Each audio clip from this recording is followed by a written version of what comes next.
Hi viewers, welcome to our channel. ప్రస్తుతం మనతో పాటు senior journalist Damoh Bala sir వారితో మాట్లాడు. నమస్కారం సార్. నమస్తే సార్, జగన్ గారు బెంగళూరులో ఉన్న యలహంక ప్యాలెస్కి వెళ్ళిపోయారు కదా. అయితే ఆ ప్యాలెస్ చుట్టూ జగన్ గారు అభిమానులు చేరి సైకో జగన్ అని చెప్పేసి నినాదాలు చేస్తున్నట్టుగా ఒక వీడియో సోషల్ మీడియాలో వైరల్ అవుతుంది సార్.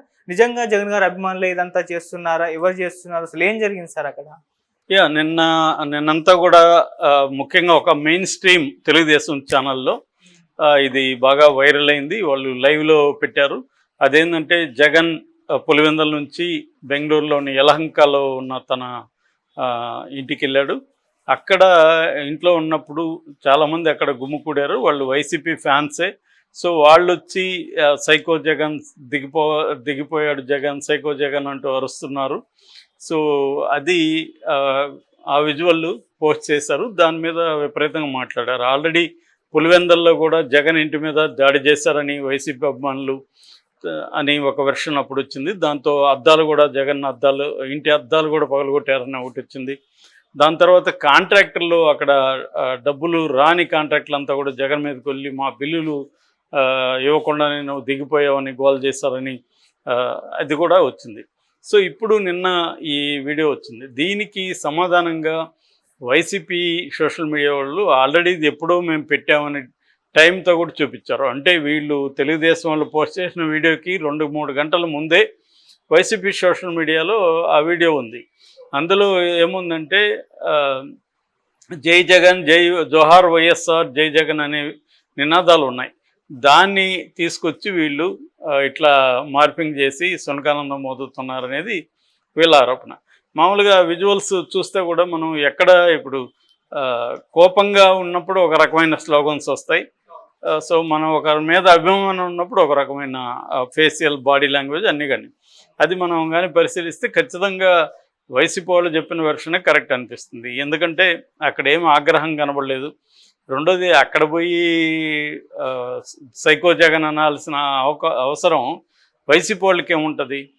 సో ఇదేంటంటే వైసీపీ వాళ్ళే జగన్ క్యాంటీగా ఉన్నారు అన్న ఒక నెరేటివ్ని ఎప్పటి నుంచో నిర్మిస్తున్నారు. పులివెందుల్లో కూడా ఎవరు దాడి చేయలేదని డిఎస్పీ కూడా అక్కడ మీడియాతో మాట్లాడారు. అభిమానుల తొక్కిసలాట వల్ల అద్దాలు 1-2 అద్దాలు బ్రేక్ అయినాయి అనేది వాళ్ళు చెప్పారు. మామూలుగా ఇప్పుడు జగన్ మీద అంత వైసీపీ వాళ్ళు తిరుగుబాటు చేయాల్సిన అవసరం వైసీపీ వాళ్ళకి ఏముంటుంది? వైసీపీ ఓడిపోయిన వల్ల అనేక కారణాల్లో జగన్ బిహేవియర్ కావచ్చు, జగన్ యాటిట్యూడ్ కావచ్చు, జగన్ పని పద్ధతులు కూడా కావచ్చు కారణమైంటుంది. గతంలో గెలవడానికి జగనే ప్రధాన కారణం, ఇప్పుడు ఓడిపోవడానికి జగనే ప్రధాన కారణం అనుకుందాం. సో అలా ఉన్నప్పుడు ఇప్పుడు జగన్ని దించేసి వాళ్ళకి ఏమైనా ఆల్టర్నేటివ్ ఉందా? వైసీపీలో ఎవరు లేరు కదా. జగన్ ఒకవేళ వద్దనుకుంటే ఎవరిని తీసుకోవాలి వాళ్ళు? కాబట్టి అటువంటి నేపథ్యం ఏమీ కనిపించలేదు. లేని దాన్ని సృష్టించాలనుకుంటే అది అనవసరమైన ప్రయాస తప్ప ఇంకోటి లేదు. దానివల్ల ఉపయోగం కూడా లేదు. అదొక వెర్షన్. రెండో వెర్షన్ నిన్న కూడా చెప్పినాం, యలహంకి వెళ్ళిపోయాడు ఇంకా 6 నెలలు రాడని ఒక వెర్షన్. ఈ మూడో వెర్షన్ ఏంటంటే యలహంకలో కూర్చొని అక్కడ డీకే శివకుమార్తో చర్చలు జరుపుతున్నాడు. ఇదంతా ఏంటంటే వైల్డ్ గెస్ వ్యవహారాలు. చర్చలు ఎందుకు జరుపుతున్నాడు? కాంగ్రెస్లోకి విలీనం చేసేస్తాడని. కాంగ్రెస్లోకి విలీనం చేయడంలో ఇప్పటికిప్పుడు కాంగ్రెస్ అక్కడ ఏముందని విలీనం చేస్తాడు? పోనీ కాంగ్రెస్ ఏమన్నా సెంట్రల్ అధికారంలో ఉంటే ఓకే, విలీనం చేస్తాడంటే అర్థం ఉంది. సో ఇవన్నీ ఏంటంటే ఏదో ఒక వైసీపీ పని అయిపోయింది అన్న ఒక నెరేటివ్ని బలంగా తీసుకురావడం అనేది తెలుగుదేశం పార్టీ స్ట్రాటజీ. ఎందుకంటే తెలుగుదేశానికి నేను చాలాసార్లు చెప్పాను కూడా, వైసీపీని నేలమట్టం చేయాలి, జగన్ పొలిటికల్ కెరీర్ని చంపేయాలి. అది మనం ఆల్రెడీ ఇప్పుడు స్పీకర్గా ఉన్న అయ్యన్న పాత్రుడు మాటల్లో కూడా చూసాం. ఆయన ఎవరు వచ్చి జగన్ ఓడిపోయాడు కానీ చావలేదు, దాన్ని చంపేయాలి పూర్తిగా అని చెప్పారు. ఈయన కూడా దాన్ని ఇంకొంత డిఫైన్ చేసే విధంగా దాన్ని మాట్లాడుతూ, అవును ఈయన ఏం చెప్తున్నారంటే ఒక పాము, అందుకని మన పెద్దవాళ్ళు పాముని చచ్చేవరకు కొడతారు, అతను ఓడిపోయాడు కానీ చావలేదని చెప్తున్నాడు. అతను చావలేదనే పదం ఇంకొక అతను వాడలేదు. ఓడిపోయాడు కానీ అతని శక్తులంతా స్ట్రాంగ్గా ఉన్నాయనే ఒక పెద్ద ఆయన చెప్పాడు. దాన్ని ఎవరు స్పీకరు ఓడిపోయాడు కానీ చావలేదని ఆయన చెప్తున్నారు సో అని ఎగ్జాంపుల్ కూడా చెప్పాడు. దాన్ని జగన్ కూడా కోట్ చేశాడు. అంటే క్లియర్గా వాళ్ళ ఉద్దేశం ఏమంటే నేలమట్టం చేసేయాలి, వైసీపీ ఆనవాళ్ళు లేకుండా చేసేయాలి అనేది వాళ్ళకున్న ప్లాన్. ఇవాళ పొలిటికల్ పార్టీలు అన్నీ కూడా ఇదే చేస్తున్నాయి. ఇక్కడ కేసీఆర్ గతంలో ఉన్నప్పుడు తెలుగుదేశం కాంగ్రెస్ను కూడా నేలమట్టం చేయాలనే ట్రై చేశాడు. దానికి తగినట్టుగా వాళ్ళందరినీ తీసుకున్నాడు.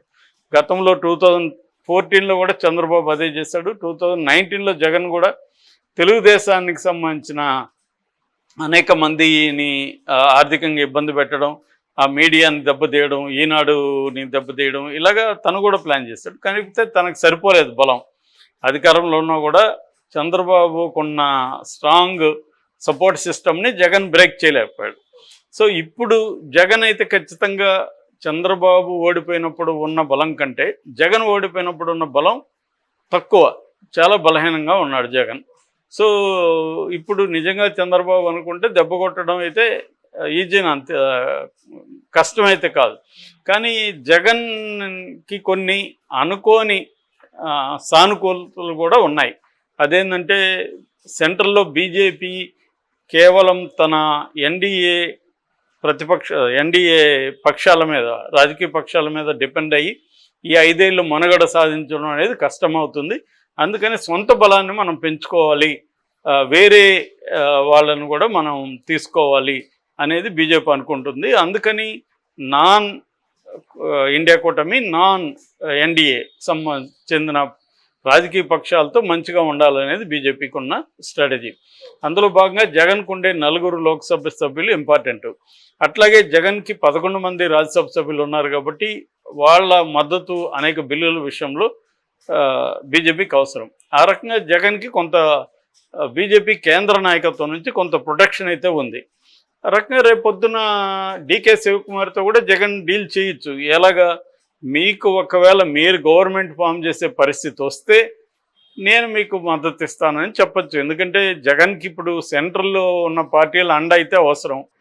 రేపు ఒకవేళ బీజేపీ ఏమైనా కూలిపోయి, ఎన్డీఏ ప్రభుత్వం కూలిపోయి ఇండియా కూటమి వస్తే అప్పుడు ఆల్టర్నేటివ్గా జగన్ మద్దతు వాళ్ళకు కూడా అవసరం. కాబట్టి జగన్ కూడా గేమ్స్ ఆడచ్చు. ఎందుకంటే తన అవసరం కాబట్టి. తను ఇప్పుడు చంద్రబాబు వెనకున్న ఫోర్సెస్ ఎవరైతే ఉన్నారో వాళ్ళ నుంచి తను ఇప్పుడు రక్షించుకోవాలి. చాలాసార్లు నేను పాలిటిక్స్ని యుద్ధంతో పోలుస్తుంటా. యుద్ధంలో కూడా ఏంటంటే ఒక్కొక్కసారి శత్రువు కొట్టే దెబ్బల్ని నువ్వు కాచుకొని నిన్ను బతికించుకుంటూ చావకుండా ఉండడమే నువ్వు సక్సెస్. అప్పుడు అంటే జగన్ ఈ 5 ఏళ్ళు సర్వైవ్ అవ్వడము, తన శక్తుల్ని సర్వైవ్ అయ్యే విధంగా చేసుకోవడము, అది జగన్ సక్సెస్ అయినట్టు లెక్క. ఈవెన్ మనకి మొన్న సండేలో ఆయన రాధాకృష్ణ రాసిన కొత్త పలుకులో కూడా చంద్రబాబు ప్రభుత్వం అంత ఈజీ కాదు, అనేక ఇబ్బందులు ఉన్నాయి. సో చంద్రబాబు ప్రభుత్వం పెర్ఫార్మెన్స్ బట్టే జగన్కి యొక్క భవిష్యత్తు ఆధారపడి ఉందని అని చెప్పారు. సో వీళ్ళు జగన్ని అన్ని రకాలుగా, అంటే ఒక ఫిజికల్గా దెబ్బ కొట్టడం, కేసులు పెట్టడం, లీగల్గా చూసుకోవడం, పొలిటికల్గా జగన్ వైపు ఉన్న వాళ్ళందరినీ లాక్కోవడం, తర్వాత ఇమేజ్ అంటారు, ఇమేజ్ని బ్రేకప్ చేయడం. అంటే జగన్కి ఒక పీపుల్లో ఇమేజ్ ఉంది, ఆ ఇమేజ్ని దెబ్బ కొట్టాలంటే జగన్ ప్యాలెస్లు కట్టుకున్నాడు చూడండి, జగన్ 480 మంది సెక్యూరిటీని పెట్టుకున్నాడు చూడండి, అది చూడండి ఇది చూడండి అని జగన్ ఇమేజ్ని బద్దలు కొట్టాలి. గతంలో కూడా ఇది చేశారు తొగ్లక్ అనేది. దాని తర్వాత ఏంటి, జగన్ సొంత మనుషులే జగన్ మీద తిరుగుబాటు చేస్తున్నారంట, వైసీపీ వాళ్ళే తిరుగుబాటు చేస్తున్నారు అనేది నెక్స్ట్ వెర్షన్. సో ఇవన్నీ కూడా మల్టీ ప్రోంగ్డ్ అప్రోచ్తో జగన్ని దెబ్బతీయడం అనేది తెలుగుదేశానికి ఉన్న అవసరం. ఎందుకంటే నెక్స్ట్ లోకేష్ని సీఎం చేయాలంటే ప్రతిపక్షం అనేది లేకుండా చూసుకోవాలనేది చంద్రబాబుకు ఉండే లక్ష్యం. ఎవరైనా అదే ఆలోచిస్తారు. చంద్రబాబు ప్లేస్లో ఉంటే ఇంక భిన్నంగా ఆలోచిస్తారని నేను అనుకోను. ఎవరైనా ఇప్పుడు మోడీ కూడా కాంగ్రెస్ ముక్త భారత్ ఎందుకు కోరుకున్నాడు, కాంగ్రెస్ ఉంటే ఏంటి అతనికి, ఉంటే ఏంటంటే థ్రెట్గా ఫీల్ అవుతారు వాళ్ళు. ప్రతిపక్షం అనేది స్ట్రాంగ్గా ఉంటే అధికార పక్షం థ్రెట్గా ఫీల్ అవుతుంది. సో ప్రతిపక్షాన్ని బలహీనపరిచేసి ప్రతిపక్ష నాయకుల్ని జైళ్ళల్లో పెట్టేసి తానే పరిపాలించాలనేది మోడీ ఎప్పటి నుంచి అదే కదా చేస్తున్నాడు. లేకపోతే కేజ్రీవాల్ని, హేమంత్ సోరెన్ లాంటి సీఎంలని తీసుకెళ్ళి ఎందుకు జైల్లో పెట్టాడు అంటే క్లియర్గా ప్రతిపక్షం అనేది ఉండకూడదు అనేది మోడీ లక్ష్యం. అలాగే ఇప్పుడు చంద్రబాబు లక్ష్యం కూడా జగన్ అనేవాడు ఉండకూడదు. అందుకని తనకున్న సపోర్ట్ సిస్టమ్ మీడియా ఉంది, అధికారం ఉంది, బలం ఉంది, కోర్టులో మిగతా చోట లీగల్ సిస్టంలో బలం ఉంది. కాబట్టి వీటన్నిటిని ఉపయోగించుకొని జగన్ని పాతాళంలోకి తొక్కేయాలనే ప్లాన్లో భాగంగా ఇట్లాంటివి ఇంకా మనం చూడబోతున్నాం, చాలా వినబోతున్నాం, మాట్లాడుకోబోతున్నాం. ఇది ఒకటి. Okay sir, thank you so much.